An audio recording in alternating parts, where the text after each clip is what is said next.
Mon invité aujourd'hui, Guy Bedos, et je serais tenté de dire qu'il s'agit là d'un cru 80. Alors le Bedos 80-81, est-il sensible au vent des événements, à la couleur du temps, à la fièvre des hommes? J'ai le sentiment qu'il a changé. Oh, oui, c'est le changement dans la continuité, comme disent certains hommes politiques que nous connaissons. Je crois pas non plus me renier, j'évolue, mais c'est vrai que je ne me sens pas non plus isolé de ce qui se passe. J'ai les yeux ouverts, j'ai les oreilles ouvertes aussi, et j'attrape tout ce qui se passe, et en dehors de ma vie à moi, aussi, j'ai l'impression d'être une espèce d'éponge, et je me nourris de tout ça. Guy Bedos, vous n'avez jamais été très tendre pour les hommes politiques, mais j'ai l'impression que vous les aimez de moins en moins. Oui, c'est-à-dire que c'est pas eux personnellement, hein. Je veux dire que j'ai pas de rancune personnelle contre quiconque.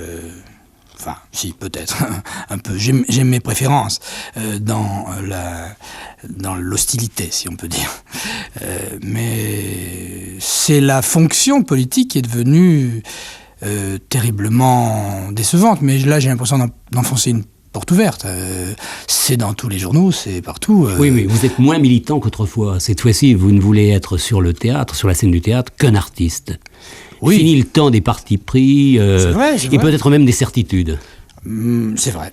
C'est vrai que je ne suis plus sûr de rien. Je suis, comme disait je ne sais plus qui, plus sûr de mes dégoûts que de mes goûts. Je ne peux réagir qu'au coup par coup. Il y a des choses qui continuent à me tenir éveillé. C'est tout ce qui me révolte. C'est l'injustice. De ça, je suis toujours sûr, et ça fonctionne toujours, ça. D'où qu'elles viennent. Mais je ne me sens pas aussi compagnon de route, entre guillemets, de certaines organisations politiques qu'à une époque, c'est vrai. Et puis cette fois-ci, vous souhaitez relever un défi, celui de faire rire avec des thèmes de plus en plus angoissants. Et là, il y a comme une ambiguïté, parce que je dirais que vous êtes de plus en plus heureux. Oui, mais je ne sais pas comment font les gens pour être heureux sans aucune ombre à leur bonheur. Est-ce que ça existe? Je sais pas. Je rencontre des gens aussi qui ont l'air, mais ils ont l'air tellement bêtes qu'évidemment, peut-être que ça me sera refusé. C'est pas très modeste ce que je dis là, mais c'est vrai. Je ne peux pas être malheureux d'une façon complaisante non plus. C'est vrai que je suis bien obligé d'avouer que ça va pour moi. Je fais un métier que j'aime, qui continue à me réussir malgré toutes les embûches, tout ce qui pourrait me coûter cher. Et puis dans ma vie, ça va aussi. Alors, radoteur ou guignol des temps modernes? Car c'est vrai, vous radotez moins. Je veux dire, par rapport à tout ce que vous venez de dire. Dis donc, Chancel, si c'est pour m'insulter que vous m'avez fait venir... radoteur, entre guillemets, alors. Voilà.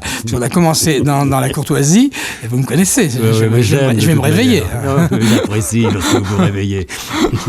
Et je dois dire que sur scène, vous êtes toujours réveillé, d'ailleurs. Oui. Et vous frappez de plus en plus, hein. Oui, mais justement, vous savez, dans la vie, je surprends quelquefois et je déçois. Et là, peut-être que dans cette émission, il y a la différence à la radio, avec le Grand Échiquier, par exemple, où on s'est rencontrés à la télévision, le Grand Échiquier qui est un spectacle. Oui. Il y a la différence entre ce livre que je viens de publier, et qui nous réunit, je crois, et le spectacle. C'est-à-dire que il y a une sorte d'intimité. Alors là, c'est pas... Je crois pas que je me trahisse en tant qu'être humain quand je suis sur scène, mais il y a le ferrailleur qui est sur scène, et puis dans la vie, je suis démaquillé. Moi, je suis pas prisonnier d'un personnage, vous savez. Alors, pour parler clair, vous vous forcez souvent à être méchant parce que c'est votre rôle et parce que vous avez des choses à dire. Mais ça ennuierait affreusement les gens quand ils sont venus s'asseoir dans une salle pour rire, et pour rire des travers de l'époque. Et bon, et on les connaît plus ou moins. Tout le monde sait tout finalement. Tout le monde est capable, d'une certaine manière, de dire tout ce que je dis, tout ce que disent mes copains, mes collègues, mes petits camarades, y compris celui qui se présente à la présidence de la République.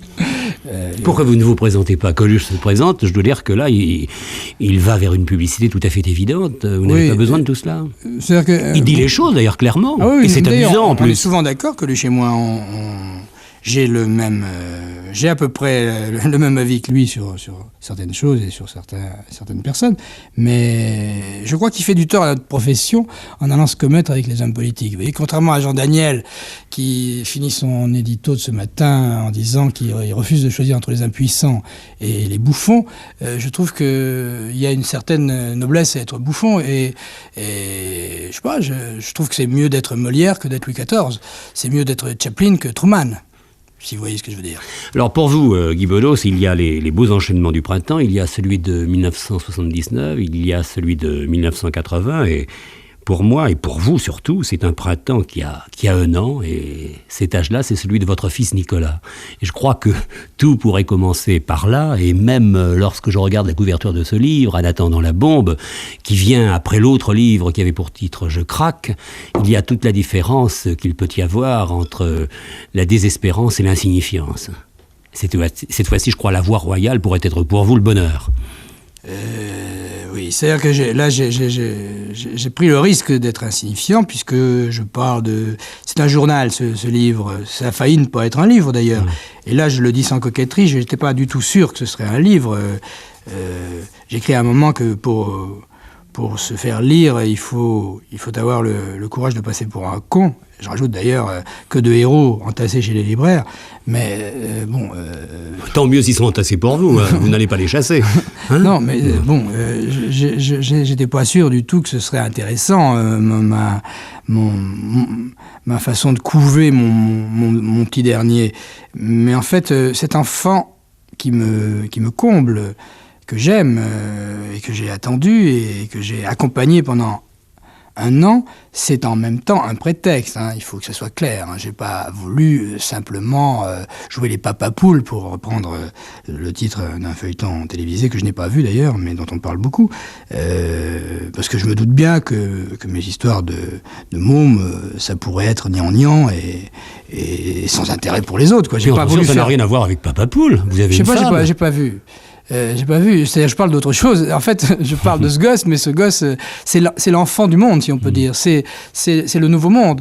D'une certaine manière, d'abord, c'est pour lui que j'ai écrit.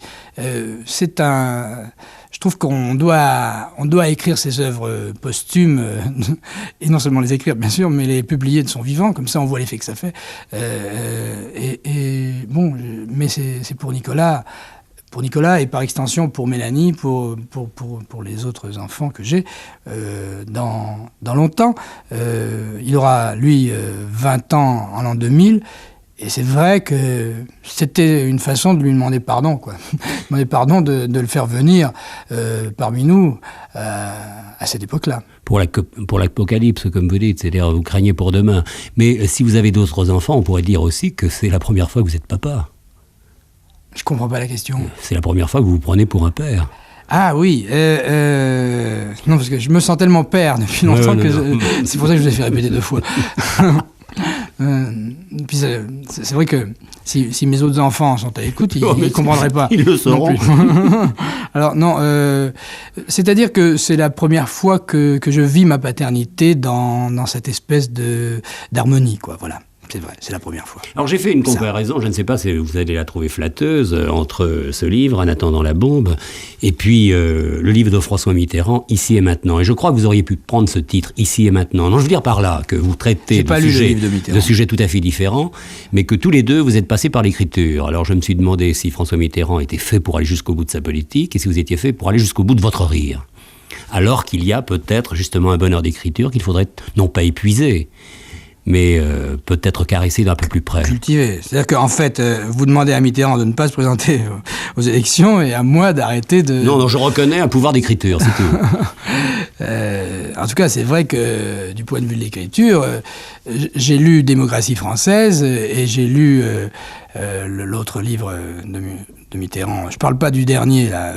J'ai un trou, là. Je sais plus le titre. La paille et le grain. La paille et le grain. C'est vrai que si on devait élire le président de la République sur son style, il faudrait voter Mitterrand. Vous pensez que le rire peut encore passer par la dérision ? Et vous vous êtes interrogé, vous, sur votre rire. Vous faites tellement d'analyses sur ce que vous faites que l'on peut se demander si sur scène... Non, vous sur êtes scène, c'est capable fini. encore de ne faire que J'analyse rire. plus sur scène. Non, sur scène, vous ça devient charnel. Il y a des gens en face. Et je me dis que c'est pas naturel qu'ils soient là. Parce qu'il y a des programmes de télé, aussi mauvais qu'ils soient, c'est tentant de rester devant sa télé. Donc, je prends pas ça. C'est bon surtout de ce que vous passez, quoi, en plus. Oui, c'est ça. Qui se dérange au moins pour ça. Oui. Mais enfin, non, très franchement. Parce que je pourrais très bien faire un numéro de claquette là-dessus en disant, mais c'est naturel, je suis le meilleur. Ça. Je le pense un peu d'ailleurs que je suis le meilleur. Meilleur que De Vos, meilleur que Villeray, meilleur que Coluche. Non. Très franchement, je pense que tous ces gens-là ont du talent. Mais si je vous disais que je préfère ce qu'ils font à ce que je fais, je ne serais pas sincère. Ouais. Vous ne le feriez plus alors oui, j'arrêterais net. Et je ferais mes adieux, moi aussi. Non. J'aime beaucoup faire mon métier. J'ai une espèce de goût, d'amitié aussi pour les gens qui sont là, parce que encore une fois, je crois pas que ça soit dû.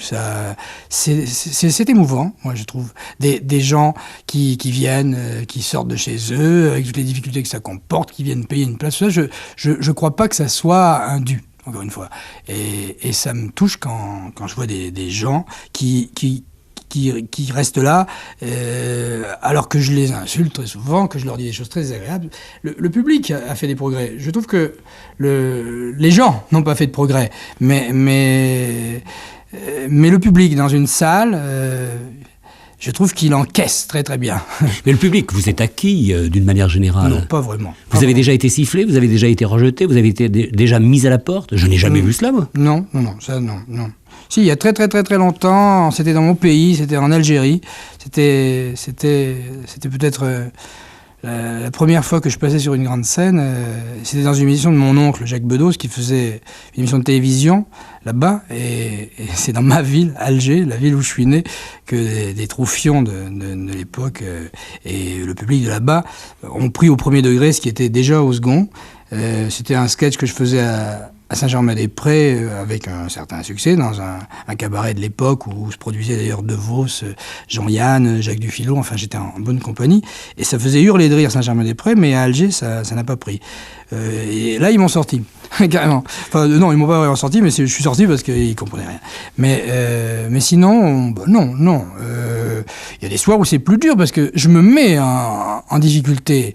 Je les excite, les gens, je leur dis des choses, et puis je fais quelquefois de l'opportunisme à l'envers, comme évidemment la politique, y compris la politique politicienne, et quelquefois pour la fustiger à ma manière. La politique a une place importante dans mon spectacle, dans ce que j'appelle mes improvisations, qui ne sont pas toujours des improvisations, c'est des improvisations... Très réglées. Contrôlées. Évidemment, je prends le risque de déplaire à tout le monde depuis quelque temps. Oui, mais attention, prendre le risque de déplaire peut-être à quelques-uns pour plaire à tout le monde aussi. Écoutez, si j'en juge par l'indice de fréquentation des salles où je me produis, ça va. Mais Guy Bedos, vous avez dit tout à l'heure le premier degré. C'est vrai que parfois il est dangereux de présenter un sketch, il peut ne pas être compris. Je me rappelle Marrakech, où je me souviens également de cette pièce à la Comédie Française de Grunberg, Rix, où vraiment les choses au premier degré... Pièce. Oui, très très belle pièce, mais véritablement, aujourd'hui, on ne peut pas la présenter, en présenter du moins un extrait, sans faire un préambule.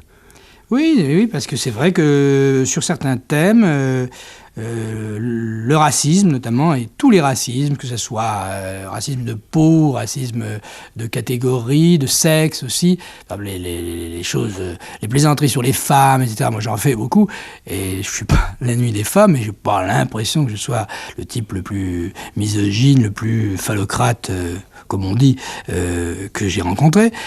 Mais il m'arrive, d'avoir à donner le mode d'emploi, quelquefois après à certaines spectatrices qui viennent me voir dans ma loge. Bon, mais ça, c'est les risques du métier. Mais est-il vrai qu'aujourd'hui, de plus en plus, les comiques se méfient d'eux-mêmes? Parfois, ils auraient même honte de provoquer le rire. Ah non, moi, j'ai pas honte. Moi, j'aime bien quand les gens rient. J'aime bien parce que là aussi, le temps, le moment même où ça arrive, même quand j'ai l'air d'un énergumène sur scène, mais c'est un jeu. Vous savez, je suis très joueur. J'aime jouer, moi. Ou alors je me fâche. Alors là, c'est clair. C'est-à-dire que tant que je taquine, c'est que au fond, j'aime bien. Y compris dans la lucidité. C'est-à-dire que je sais pas, un exemple au hasard, vous, par exemple. Je vous cherche des crosses quelquefois dans le livre. Mais j'aime la manière dont vous en parlez. Mais si je vous détestais, je serais pas là. Ouais. C'est clair. Je signe, hein, moi. Y a des gens avec qui je fais pas d'émission de radio, je fais pas d'émission de télé, et ça vient pas d'eux, ça vient de moi. Enfin, comme quoi, il y a des jours où la vie a du talent, comme vous dites, hein, où les gens peuvent avoir du talent, ou du moins de la générosité. Vous attendez beaucoup des gens. Dans le public, il y a cette espèce de réaction enfantine. Moi, j'aime bien quand les gens sont comme des mômes dans une salle, qui sont surpris, qui font des hauts, qui font des A, qui sont choqués même par certaines choses. Parce que là, tout d'un coup, on est entre gosses, quoi. Parce que moi aussi, là, sur scène, je m'amuse comme un môme. Alors justement, dans Un attendant la bombe, vous dites très clairement, parce que lorsqu'on écrit, on contrôle quand même ses mots. Parce que lorsqu'on dit, surtout dans une conversation, on peut aller un peu plus loin, on peut se laisser dépasser par les phrases elles-mêmes. Mais là, vous écrivez « Je suis très bavard, mais j'ai pour règle de ne jamais attaquer quelqu'un en public sur ses actes privés. Et pourtant, généralement, quand je parle, ce n'est pas de la diffamation, c'est de l'information. » Vous estimez que c'est vrai, ça ? Oui, c'est vrai. C'est vrai, en tout cas, c'est une information peut-être un peu brutale, mais qui fait pendant à la désinformation dont nous sommes quelquefois victimes, y compris sur les ondes qui nous reçoivent aujourd'hui. Il y a une politesse qui frise la flagornerie chez certains de vos confrères, journalistes, car je crois que c'est ainsi que vous le nommez, qui, moi, me désole. Parce que c'est très mauvais, ça. C'est très mauvais parce que les gens sentent qu'on leur ment, ils savent. Des choses qui se savent, il faut en parler, et puis il faut en parler nettement. Puisque vous me citez, je parle de certains de vos confrères en disant, je crois à un moment, à croire qu'ils ont appris leur métier à l'école hôtelière et ils posent leur question comment on passe des plats. Oui, mais alors, c'est pas très gentil, effectivement. Vous estimez que lorsqu'on a des amis, il faut être impertinent à leur endroit, il faut ne pas être courtois. Mais dans le même temps, je crois que vous allez recevoir la monnaie de votre pièce, car vous avez écrit un livre qui est très beau. Mais certains ne vont pas vouloir l'écrire parce que justement, par rapport à vous, ils ne veulent pas entrer dans un jeu contraire. Donc, ils ne diront pas que c'est bien. Ils trouveront même tous les défauts pour en parler. Vous l'avez déjà éprouvé, cela. Je suis persuadé qu'il y a des gens qui n'écrivent pas sur vous. Sur votre livre, je dis. Ou alors, dans Minute, on écrit des horreurs. Mais il faut les accepter aussi, les horreurs, lorsque vous avez été vous aussi... Je serais très inquiet si on disait du bien de moi dans Minute. Non, c'est très bien comme ça. Il faut que les choses restent à leur place. Mais c'est vrai que les choses restent... Quoi qu'on fasse, il arrive un moment où les jeux sont faits. Je crois pas que je puisse me gagner tellement de nouveaux amis, vous savez, quoi que je fasse. Et pourtant, quoi que j'écrive. Vous en avez la nécessité, pourtant. Pas vraiment, parce que je suis assez content de ce que je me suis fait tout de même. Je les sens très présents. Hein. Alors, c'est vrai que, vous savez, pour un livre comme celui que je publie là, il y a plusieurs handicaps. D'abord, je suis connu ailleurs. Et d'autres, comme moi, ont souffert un petit peu de cette sorte de...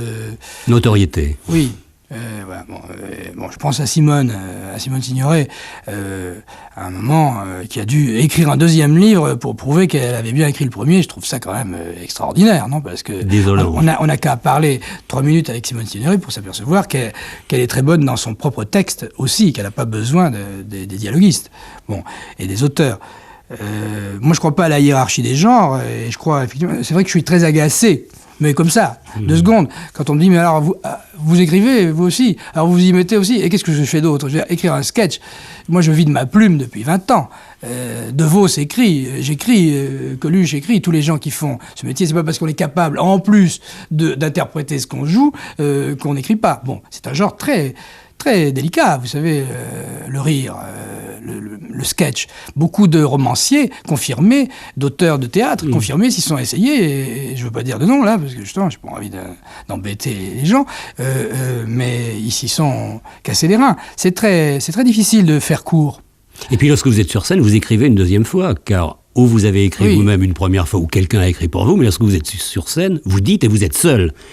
Et c'est le trajet itinéraire d'un solitaire. Je passe ce que Jean-Loup Dabadi, mon copain, mon ami, et mon co-auteur aussi, puisqu'il y a certains sketchs qui sont écrits par lui depuis toujours, en somme, depuis le début.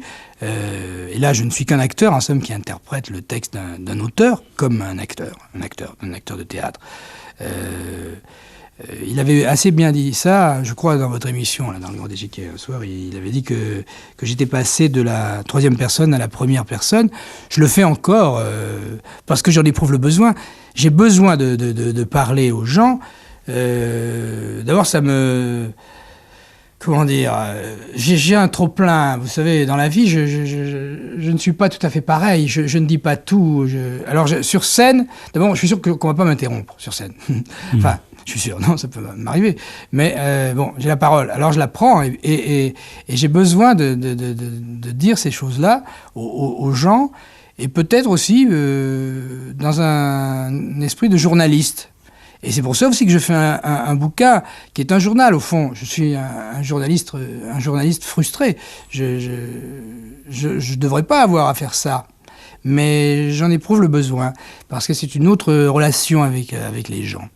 Et puis, Guy Bedos, vous êtes effrileux et fragile, et vous essayez sur scène, peut-être... Comment vous dites que je suis frileux, je tousse. Oui, vous êtes très fragile et vous êtes facilement blessé. Et on peut peut-être vous comprendre dans les seuls titres des sketchs que vous présentez. J'en regarde quelques-uns, là. Putain de gosse, manque de tendresse, envie de crier, l'amour fou.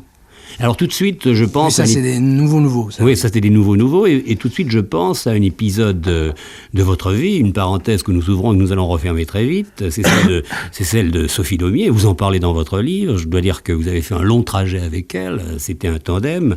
Je veux dire que je vous attendais furieux et je vous trouve délicat. Je vous trouve plutôt peiné, touché, blessé à vif, plutôt indifférent que méprisant. Et vous dites d'ailleurs ceci... qui est très significatif, reçu le livre de Sophie qui vient de paraître en librairie, je l'ai parcouru plus que lu véritablement, c'est d'une telle médiocrité de fond et de forme qu'auprès de ce qu'elle écrit, les articles de Minute ou d'Ici Paris semblent avoir été signés par Sartre dans les temps modernes. C'est pas très gentil, ça. Non, c'était très vif au départ, mais c'est tout. Oui, le reste, je dis des choses plus nuancées après. Oui, de loin, cramponné à mon rocher, j'assiste pétrifié à la noyade. Cela, c'est plus tendre, mais c'est plus tragique. Car vous donnez du moins l'impression de dire que sans vous, elle ne peut plus rien. Mais on referme la parenthèse si vous préférez ne point en parler. Hein. Oui, je ne veux pas aller beaucoup plus loin que ce que j'ai écrit. Le fait est que c'est un journal, c'est un journal écrit au jour le jour, et qu'au moment où j'écrivais ce journal, le livre que Sophie a publié, et qui m'était destiné, c'était une espèce de lettre... très violente qui m'était adressée, je l'ai reçue en pleine poire. D'ailleurs, il y a eu tout de suite après un film de Woody Allen où le personnage principal dans Manhattan est justement un humoriste de la télévision. J'ai été très, très, très étonné par le thème de ce film. La comparaison s'arrête là, mais qui a une femme, aussi une de ses ex-femmes, qui publie un livre et qui lui apprend juste après qu'elle va même en faire un film. Dieu merci, ça me sera épargné, ça, je crois. Enfin, vous dites quand même les vrais mots, parce qu'elle vous a traité de tyran domestique, d'arnaqueur, d'imposteur, d'opportuniste. Et je dois dire que là, vous avez eu mal. Et c'est tout de suite après que vous êtes très violent avec elle, mais je ne dirai pas ce que vous dites, car c'est dit dans le livre, et je crois que... je peux le dire, si j'ai dit... puisque je l'écris, je peux le dire. Son livre s'appelait « Parle à mon cœur, ma tête est malade », et j'ai dit « J'ai beaucoup parlé à son cœur, mais sa tête était très malade ». Voilà, point. Fermez la parenthèse, alors pour de bon, là. Alors là, vous êtes également très vive avec tous ceux que vous rencontrez, je dois dire très agressive, mais d'une agressivité qui parfois vous révolte à vous-même, parce que, dans le fond, vous ne voudriez pas être cet homme-là aussi méchant. Ce que vous dites, par exemple, sur Sylvie Vartan, le playback, c'est-à-dire que là, c'est de l'impertinence. Mais l'impertinence, parfois, va beaucoup plus loin que la diffamation. Il n'y a pas de diffamation. Je Je crois pas, non. De dire que... oui, ça rejoint complètement ce qu'on disait tout à l'heure. Tout à fait. Quand je dis que Sylvie Vartan chante une partie de son tour de chant en playback, c'est pas de la diffamation, c'est de l'information, c'est la vérité. Est-ce qu'elle peut dire le contraire? Je l'ai vu, et je vous jure que je suis pas l'ennemi de Sylvie Vartan, que je trouve très mignonne, et dont je comprends le succès. Vraiment. Alors vous êtes choisi 3 grands-pères, enfin, Renoir, Prévert, Aragon. En fait, vous êtes choisi 3 grands-pères que vous n'avez pas. Et vous êtes passé à côté d'eux parce que vous avez fréquenté un tout autre monde. Alors, vous avez toutes les raisons peut-être d'être déçus. Renoir et Prévert, c'est des gens qui ont fait partie de ma vie plus profondément. Aragon, c'est le genre même du journal qui me vaut la rencontre d'Aragon. Il se trouve que justement j'ai rencontré Aragon parce que il m'a invité à déjeuner, il a su que j'étais à Marseille, lui était à Toulon et je l'ai rencontré. Et c'est vrai que j'ai écrit sur Aragon et sur la vieillesse d'un homme. Quel qu'il soit, on peut tout penser d'Aragon. Moi-même, je pense des choses d'Aragon qui sont pas totalement agréables. Mais c'est l'auteur de romans, de poèmes admirables. Et c'est vrai que le crépuscule de gens de cette sorte me touche terriblement. Et puis vous vous plaisez dans cette compagnie. Les gens de votre âge n'en sont peut-être pas de votre environnement, car à un certain moment vous écrivez « Je dois être atteint de gérontophilie chronique, car de Rubinstein à Jouando, en passant par Maurice Genevoix, je raffole de ces éblouissants vieillards des arts et des lettres, qui, n'ayant plus rien à prouver, plus rien à vendre dans la plénitude d'un talent depuis longtemps reconnu, accèdent à la divine évidence des enfants. » D'abord, c'est beau par rapport à un âge reconnu, et c'est beau par rapport à l'écriture. Donc je serais tenté de croire que parfois, vous vous plaisez aussi à vous laisser aller à la... Faites attention, parce que je crois que je vais vous remplacer au grand échiquier. Non, parce que ça, je suis atteint du syndrome Chancel. C'est parce que vous en recevez beaucoup des vieillards, vous. Oui, mais je veux dire que j'ai également la même tendresse pour eux. Oui, mais c'est grâce à vous que j'ai connu Genevoix, par exemple. J'ai revu l'émission. Je regrette pas du tout de l'avoir rencontré, cet homme-là. Et il me plaisait bien. Il avait beau être de l'Académie française, il avait une insolence, il avait... Bon, et puis tous les gens dont je parle, certains que vous connaissez très bien, mieux que moi, un type comme Albert Cohen est un type qui me fascine aussi, parce que c'est vrai que moi j'aime beaucoup les enfants. Et c'est vrai que les grands peintres, les grands écrivains, peut-être parce que justement ils ont cette espèce de naïveté qui vient d'un travail solitaire, etc. Ils me touchent justement parce qu'ils ont des ingénuités qui me ramènent à mon fils, quoi. Et quelle différence faites-vous entre le premier livre, Je craque, et celui-ci, En attendant la bombe? Vous savez... à qui vous le devez? D'abord à l'enfant. Oui. À une autre vie, à une autre femme. À une autre femme. Et c'est le commencement d'un autre parcours. Oui, c'est deux crises. Oui. Il y en a un qui a été écrit sous l'emprise du cafard, du mal-être. Et là, c'est une crise aiguë de bonheur à un moment où vraiment ça ne se fait pas, quoi. J'ai trouvé ça pas convenable d'être heureux à ce point, à ce moment-là. Et j'ai eu besoin de fixer aussi les images de ce bonheur, parce que c'est provisoire.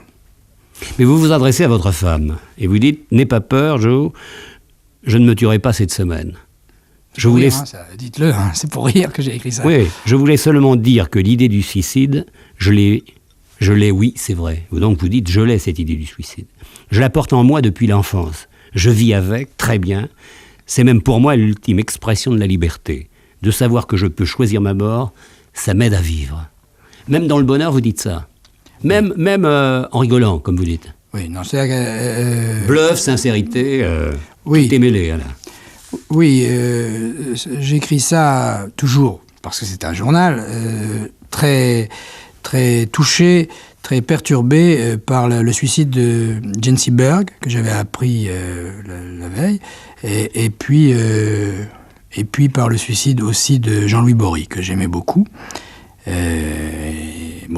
j'ai appris ces suicides-là au moment où j'écris, vous comprenez. Alors, c'est peut-être l'intérêt de ce genre-là qui est classique. Enfin, le journal, ça se fait depuis longtemps. En littérature, c'est que c'est vraiment de l'écriture spontanée, quoi. Je ne choisis pas mes thèmes, c'est eux qui me choisissent. Et alors bon, il se trouve que j'ai parlé du suicide parce que c'est vrai que je déteste, comme beaucoup de gens, la maladie et tout ce qui escorte la maladie. Bon, bref, j'ai pas envie de faire très long là-dessus d'ailleurs, parce que. Non, alors là, permettez-moi de vous le dire, ou de le dire. Bon, vous avez perdu notre cher aujourd'hui, tout à l'heure, la femme de Jacques Bedos, qui était plus que votre ami. Non, pardonnez-moi de vous le dire, ça sera dit, parce que je sens autrement. Mais... Je vais vous en délivrer. Oui, c'est-à-dire que. Et y penser dans le même temps.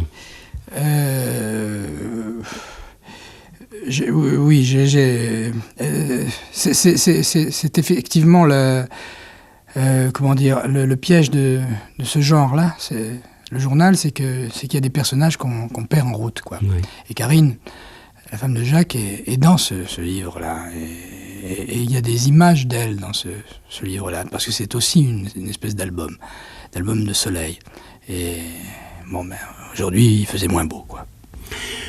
Guy Bedos, le créneau est mince entre le cri et le silence, entre le perfide et ce qu'on peut appeler le comportement courtois, mais on a quand même l'impression que vous avez changé de cap, et je crois que tout ce que vous avez dit tendrait à nous le faire croire. Vous êtes plus attentif, vous êtes moins égoïste, je ne veux pas dire moins sûr, mais vous êtes différent. Je vieillis. C'est pas le seulement de vieillir. C'est peut-être vous avez compris un peu plus tard. Je suis sans doute rassuré sur mon sort. Vous savez, dans ces métiers-là, on se bagarre beaucoup. On se bagarre, on a peur, on a toujours peur. Et il arrive un moment où, on commence à tout de même à avoir des repères. On sait qu'il n'y a pas de raison que tout d'un coup ça n'aille plus du tout et qu'on n'ait plus le droit à la parole, quoi. C'est très important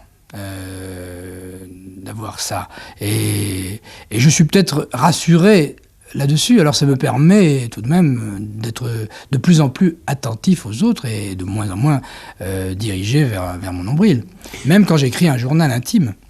Nous sommes là l'un en face de l'autre. Il y a le personnage que l'on connaît qui est sur scène, qui forcément crie, dit des choses dures, juge parfois, et puis il y a l'autre qui est dans la vie et qui est tout à fait différent de celui-là. Et les gens ne font jamais la différence. D'abord, doivent-ils la faire, cette différence ? Ils n'ont pas le temps, les pauvres. Vous comprenez, si vraiment ils devaient aller au-delà. Et c'est pour ça qu'au fond, c'est une politesse qu'on leur doit quand on est un personnage public. C'est de donner quelques informations supplémentaires, quoi. C'est un supplément d'informations, à la fois sur soi-même, parce que c'est vrai que on a tendance à se regarder un peu dans une glace, mais enfin moi quand je me regarde dans une glace, il y a du monde autour, quoi.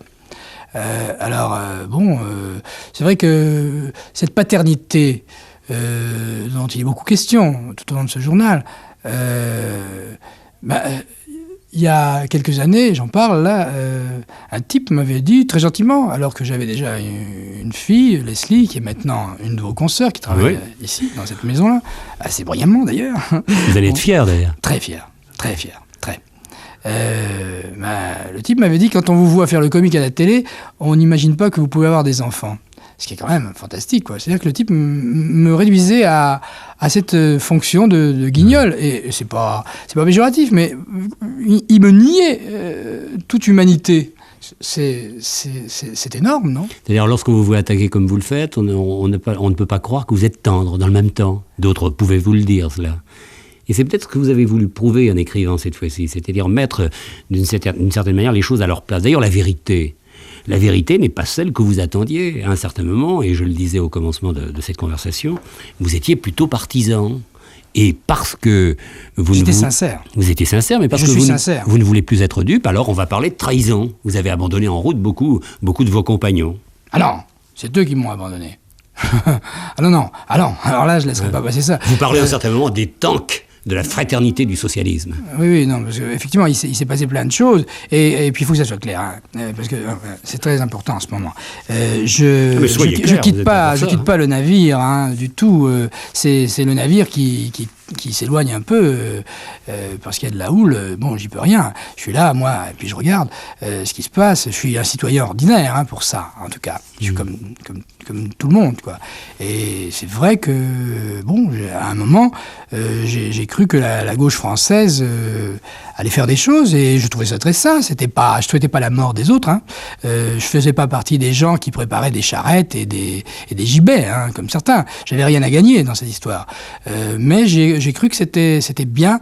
Je crois réellement au pluralisme et à l'alternance. Bon, il se révèle que ces gens-là, la gauche des chefs, parce qu'il ne faut pas confondre, il ne faut pas tout mélanger, hein. Il y a tous les gens autour, tous les milliers, les millions de gens qui aimeraient bien que ça change pour eux, et qui y croient, et qui n'ont pas l'espoir que ça change si ça ne change pas, hein, justement, et qui sont déçus tout autant que moi. Je dis à un moment, je crois, dans le livre, c'est vrai, quelqu'un de mon entourage avait vu tracer à la bombe écarlate une phrase très, très post-68 art de la gauche, exactement, je ne sais plus, la gauche, un espoir qui sent la mort. Bon, c'est pas franchement agréable d'écrire ça. Et je rajoute, certains parmi mes relations d'état-major du PS, du PC, m'en voudront sans doute, enfin je me cite très inexactement, je m'en fous, m'en voudront d'avoir publié ça. Ils me traiteront d'irresponsable. En effet, c'est ce qui nous sépare. Eux, ils sont responsables. Ça ne doit pas être exactement ça, c'est mieux que ça. J'écris mieux que je ne parle, je crois. Lorsque vous présentez votre spectacle, lorsque vous dites ce que vous avez à dire, vous égratignez tout le monde, et par exemple, vous égratignez Georges Marchais, et vous le faites souvent devant les communistes, et les communistes applaudissent. Quel est votre sentiment devant ce style d'applaudissement ? C'est parce qu'ils ont compris, parce qu'ils savent que c'est au deuxième degré, ou parce qu'au contraire c'est au premier degré ? De toute façon, je fais pas campagne contre Marchais. Il faut bien dire que mes coups les plus durs sont plutôt contre Giscard. Parce que, jusqu'à preuve du contraire, c'est pas Marchais qui est au pouvoir en ce moment. Donc, je crois que si on devait compter les coups, j'en donne plus à droite qu'à gauche, hein, quand même. Mais c'est une question de loyauté, et me trouvant devant un public favorable à Marchais par excellence, puisque je suis sur son terrain, mon opportunisme à moi, c'est justement de dire des choses qui ne sont pas fatalement agréables à des oreilles de militants communistes. Oui. Et alors là, ils rigolent, ils applaudissent souvent, mais ça ne veut pas dire qui vont voter autrement, hein. Et d'ailleurs, je ne cherche pas à les empêcher de voter Marchais. De toute façon, ce que je disais pour les hommes publics comme moi, comme vous, par exemple, les jeux sont faits à un certain moment. Vous savez, on a nos voix. Les voix. Je ne crois pas beaucoup au miracle des débats qui vont tout changer, qui vont tout faire basculer, etc. Quoi qu'on fasse, on a sa clientèle. Mais Guy Bedos, vous avez fait la preuve à l'instant de la différence qu'il peut y avoir entre la chose écrite et la chose parlée. Vous avez donné un texte qui est de vous. Je dois dire que vous ne vous êtes pas trop trompé par rapport aux responsables. Mais comme j'aime bien que l'on soit exact dans ce genre de circonstances, je vais vous lire ce que vous avez écrit à ce sujet, pour que vous ne soyez pas défavorisé par rapport à ce que vous venez de dire. Par rapport à mon bredouillage. Voilà ce que dans En attendant la bombe, voilà ce que vous dites. Certains, parmi mes relations d'état-major, du PS ou du PC, seront sans doute, s'ils me lisent un jour, ulcérés de ce que j'écris ou reproduis. Et vous me traiterez d'irresponsable. Et je vous répondrai qu'en effet, c'est ce qui nous sépare. Vous êtes responsable. Oui, vous l'aviez dit à peu près, mais enfin, j'ai rectifié. Oui, c'est un jeu de mots, quoi. Ah, vous avez, quoi qu'il arrive, l'envie de changer de musique, l'envie de changer de couleur, l'envie de changer de temps, l'envie de partir, et peut-être pour arriver. Alors je me demande si vous êtes bien dans votre univers. Cette fois-ci, vous ne voulez plus faire que votre métier. Mais est-ce vraiment un métier, lorsqu'on le pousse à ce point et qu'on entre aussi fort dans l'événement ? J'en doute, quelquefois. Il fut un temps où j'étais persuadé que j'allais tout changer. C'est vrai. Vous ne le croyez plus? Non. Non. Je pense que c'est beaucoup plus long que ça, et puis ça nous échappe à nous. Ça échappe à tout le monde. Encore une fois, je ne crois pas que Coluche ait raison de changer d'emploi, parce que quand bien même il serait élu président de la République, je crois qu'à la limite, il est plus nécessaire là où il est que là où il semble vouloir être. À mon avis, c'est un gag, mais c'est un gag qui a l'air de prendre une espèce d'ampleur. Encore une fois, je parlais de Chaplin, par exemple, pardon, d'aller chercher, de battre le rappel de grands anciens. J'en parle à un moment de Chaplin parce que je rencontre sa fille pendant mon itinéraire, etc. Et que j'ai parlé de Chaplin avec Victoria Chaplin plusieurs fois. Et justement, c'est une chose qui me taraude souvent, ça. C'est à quoi ça sert ce qu'on fait, quoi. Et je lui ai demandé si son père, à l'époque où elle l'a connu, il était déjà très, très âgé et il avait toute son œuvre accomplie. L'auteur des temps modernes. Du dictateur. Qui a écrit donc des œuvres à la fois comiques, mais qui disent énormément de choses sur la société. N'avait pas un sentiment d'échec, parce que les temps modernes, ça n'a pas changé grand-chose à la condition ouvrière. Et puis le dictateur, ces jours-ci, en France, en 1980, j'ai des amis juifs qui se retrouvent avec des croix gammées sur leur mur, et des coups de téléphone anonymes la nuit, en France, aujourd'hui. Le nazisme revient, on croit rêver, mais c'est vrai. Alors, il faut être modeste, hein. Il faut que nous soyons modestes, nous, les clowns, comme on nous appelle, avec un rien de mépris. Un mépris, d'ailleurs, qui rejaillit sur ceux qui l'ont, parce que je leur renvoie le miroir. Je crois qu'on a dépassé ce stade du clown. Je crois que lorsqu'on dit guignol... Même Coluche lui-même, par exemple, quand il dit « je pourrais dire que Giscard a été élu contre un clown », d'une certaine manière, assez masochiste, parce que c'est au deuxième degré aussi. Et alors un clown, c'est pas mal, hein, un clown. C'est-à-dire que vous voulez être reconnu. C'est-à-dire vous savez qu'à la sortie d'un spectacle, vous avez fait un travail, vous avez accompli un parcours. Et vous écrivez ceci, et je crois que cela répond très bien à ce que vous pensez à l'intérieur de votre tête. L'une des âneries que j'entends le plus souvent après un spectacle, venant des organisateurs, directeurs de théâtre, maisons de la culture, etc., qui m'ont engagé, c'est...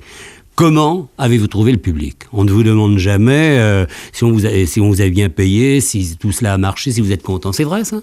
Oui. Oui, c'est vrai. Non, mais on me dit beaucoup de bêtises. Du côté des gens, des directeurs, des organisateurs, effectivement, j'entends beaucoup de choses qui m'agacent. Ils pourraient faire l'économie de certains commentaires. Et surtout, ils me parlent rarement de ce que je viens de faire. Ils me parlent toujours d'autre chose.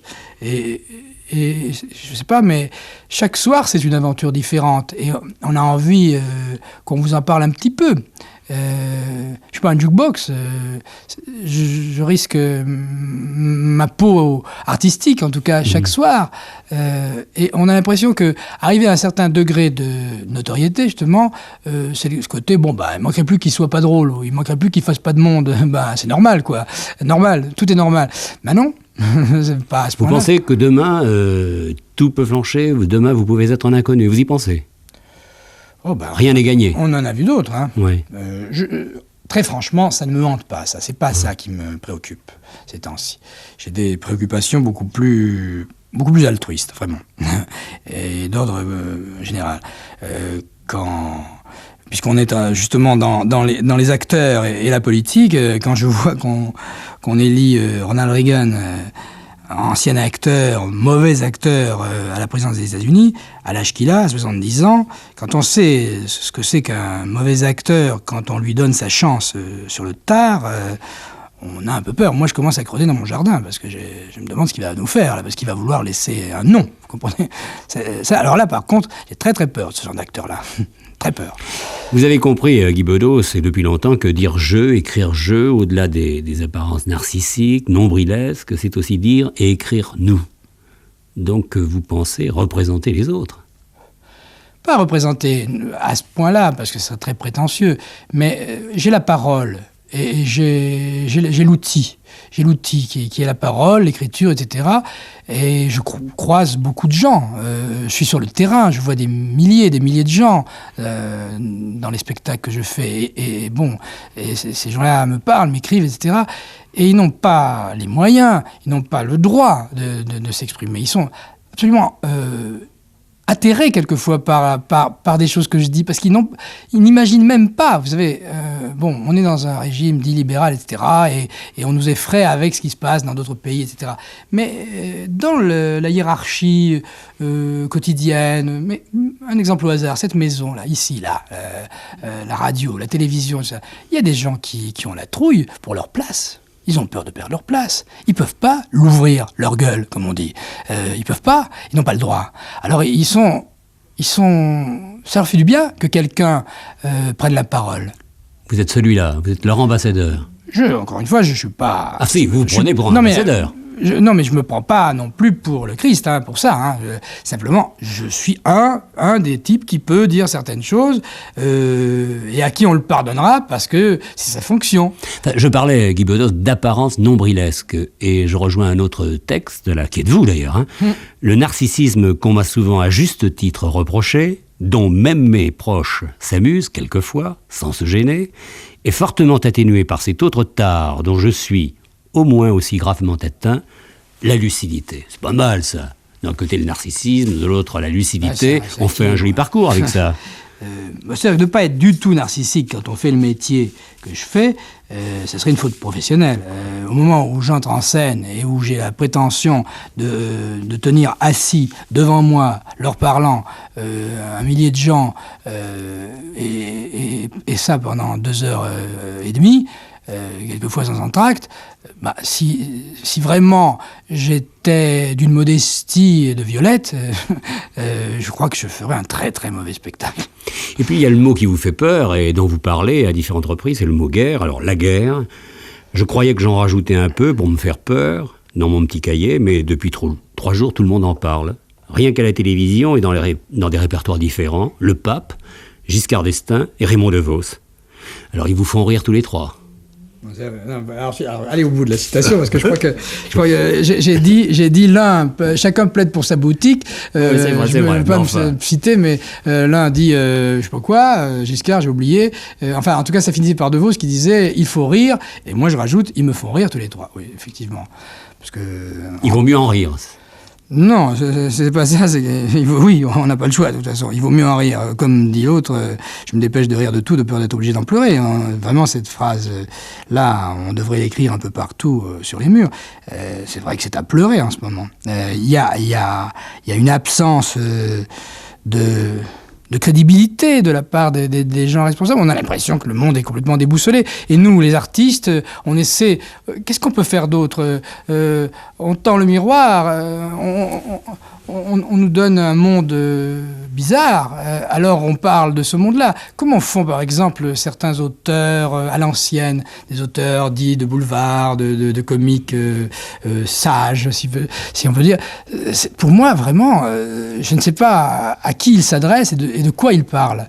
Oui, mais Guy Bedos, vous êtes aussi un peu responsable. À ce monde dont vous parlez, qui est comme une apocalypse, pour demain, vous donnez un enfant. C'est un peu pour lui, d'ailleurs, que vous avez écrit, même totalement pour lui. Oui, je lui demande pardon au début. Je lui demande pardon de le mettre au monde. C'est vrai que de toute façon, je trouve scandaleux qu'à la mort naturelle, qui de toute façon nous guette, et qui nous rend tous émouvants. Il y a une expression d'Albert Cohen que j'aime beaucoup, la tendresse de pitié. Je l'ai aussi, ça, pour les gens, quels qu'ils soient.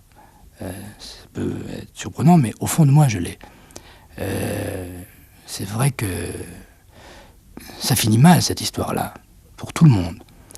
Il ne faut pas trop se le dire, parce que sinon, on va devenir ennuyeux, mais c'est émouvant, ces gens qui s'agitent, qui se passionnent, etc., et puis qui meurent à la fin. Je trouve que c'est dérisoire, de toute façon. C'est le parcours complet. Oui. Alors, il y a déjà ça. que des gens, soi-disant responsables, encore une fois, tous ces vieillards, qu'ils soient au Kremlin ou à la Maison-Blanche ou à l'Élysée, enfin bon, on peut pas dire qu'il soit complètement vieux, celui qu'on a. Pas le même âge. Oui, il est un peu plus jeune d'aspect, en tout cas. Mais enfin, à quoi ils pensent? Parce que, je sais pas, peut-être qu'effectivement, ils nous prennent pour des rigolos, mais nous, s'ils savaient pourquoi on les prend de jouer à la guéguerre comme ça, parce que le dialogue dit international, le téléphone rouge, mais c'est un téléphone qui sert à des débiles mentaux, parce que vraiment c'est le côté mes missiles, mes fusées, mais on est dans une cour de récréation d'enfants attardés. Où est-ce qu'on va chercher ces gens-là? Je vous envoie mes missiles, je vous donne mon nucléaire. Quoi. Oui, mais je sais plus qui me disait qu'il paraît que les Américains ont vendu aux Russes des pièces qui sont nécessaires aux missiles qui sont braqués sur l'Amérique. Mmh. C'est l'aller-retour parfait. Ah ouais, c'est à la Fred Jarry, là. C'est la folie furieuse. Ils sont fous. Ils sont tous fous.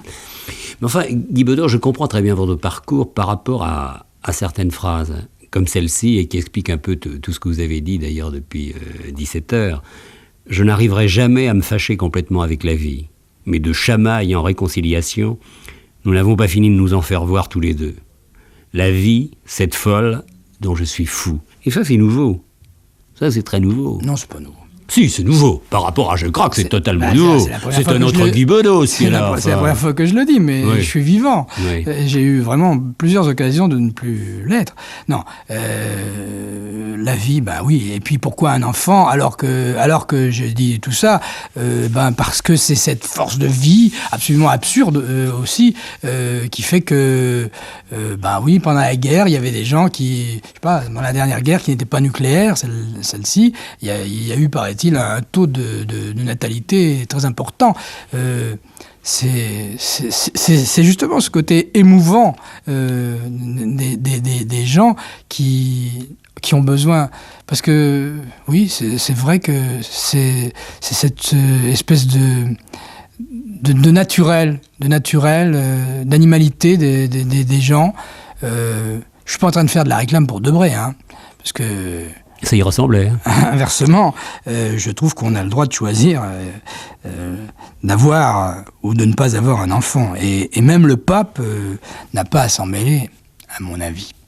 Je trouve qu'il se mêle d'ailleurs d'un tas de choses, le pape. Ces temps-ci, il y a plus sérieux à faire pour ce monsieur qui est d'autre part tout à fait superbe avec sa grande robe blanche. Mais enfin, quand par exemple je lis, alors qu'on est effectivement dans cette période-là, que le pape se préoccupe de l'adultère qui est commise quand un homme regarde sa femme, un homme marié regarde sa femme avec concupiscence, dit-il, je voudrais que même les catholiques pratiquants, là je vais peut-être être un peu trivial, pardonnez-moi, Jacques Chancel, mais je voudrais qu'on me dise comment faire un enfant si le truc ne devient pas un peu dur pour entrer dans le machin. Vous voyez ce que je veux dire ? Bon, alors il est fou cet homme-là aussi. Tout dans le regard. Le pape, l'ayatollah Khomeini, même combat, on ne sait plus ce qu'on entend, on sait plus ce qu'on voit. Il y a des gens, il y a des milliers de gens qui sont venus applaudir cet homme-là. Alors bon, j'ai sûrement heurté des tas de gens qui nous écoutent, et qui vous écoutent, surtout vous, tous les après-midi, mais... Ici on peut tout dire. C'est vrai que vous êtes à peu près la seule personne qui me donne la parole aussi longtemps en direct, que ce soit à la télévision ou à la radio. Alors, 12h10, lundi 21 avril, et je poursuis votre journal, En attendant la bombe. Nicolas a 1 an, et moi, j'ai le trac de finir ce journal. Qu'est-ce que j'ai voulu faire ? Qu'est-ce que j'ai voulu prouver ? Je ne sais pas. Je ne comprends pas bien moi-même. Comme un cinéaste fou, j'ai filmé de la vie, de l'amour, à tort et à travers. Il faut absolument que je passe à d'autres exercices. Et puis il y a cette petite phrase « Mes cahiers bleus, Nicolas, tu l'as deviné, c'est ton cadeau d'anniversaire ». C'est un beau livre pour un enfant. Ils sont rares les enfants qui un jour pourront se vanter d'avoir inspiré un livre. Ah ça, je suis sûr. Je suis sûr de lui faire un beau cadeau. Encore une fois, j'espère que ce ne sera pas un cadeau posthume, mais moi j'aimerais bien avoir eu ça. Alors vous verrez que certains vous diront, parce que vous avez quitté les chemins de la gauche, que vous êtes fait happer par les gens de la droite. Non. Les gens de gauche ne sont pas si bêtes. Parce qu'il y a beaucoup de gens de gauche qui me ressemblent. La gauche, c'est pas la gauche avec un grand G. C'est pas, ça se règle pas fatalement dans les états-majors. Moi, vous savez, j'ai décidé une bonne fois pour toutes que la gauche, c'est moi. Alors, personne n'est propriétaire de la gauche. C'est pas parce que je critique la gauche, je la critique depuis la gauche. Je trouve que quand la gauche se met à ressembler à la droite, c'est la droite. Dans Je craque, qui était le précédent livre, j'ai trouvé cette phrase, je ne sais plus si elle convient bien aujourd'hui, Guy Bedos. Lorsque la farce et la gravité de la vie sont tricotées ensemble, un point à l'endroit, un point à l'envers, j'aime. Ah, c'est dans Je craque, ça, oui. Ouais. Vous avez toutes mes œuvres complètes, là. Oui, les deux en tout cas. Et là, vous vous faites des croche-pieds. Oui, je sais pas quoi dire, là, parce que oui, c'est vrai, mais j'ai changé, c'est pas du tout, c'est pas la même période. Et effectivement, j'aime mieux, par goût. Vous savez, puisqu'on cite les auteurs, au début, il se trouve que pendant l'écriture du journal, je lis un gros livre sur Camus. Et c'est aussi, ce journal, un chant d'amour à la Méditerranée, d'où je viens, au soleil. Bon, et je retrouve Camus. Le bonheur, le malheur. Oui, je dis, c'est un homme qui avait le goût du bonheur et le sens du malheur. Je connais, on n'en guérit pas. C'est un peu de moi que je parle. Guy Bedos, bien évidemment, vous auriez été content d'avoir un prix littéraire si c'était un roman. Demain, ce sera un roman. Je vous rappelle qu'Yves Navarre et Daniel Salna vont emporter les prix. Mais... Je connais Yves Navarre, ça me fait très plaisir parce qu'il m'est très sympathique, Yves Navarre. J'ai pas lu son livre encore. Et si l'on veut vous connaître un peu mieux, je crois qu'on peut le faire en vous suivant dans ce livre qui paraît aux éditions Calman-Lévy, En attendant la bombe. Vous y êtes d'une manière complète. Alors là, vous vous êtes montré... Je crois qu'on ne peut plus se tromper sur votre compte. Et lorsqu'on vous regarde, on doit avoir l'impression, non pas que vous trichez, mais que vous dites une autre vérité, peut-être la vraie. Ça, c'est le sort de la vérité d'être vrai. Merci Guy Bedos.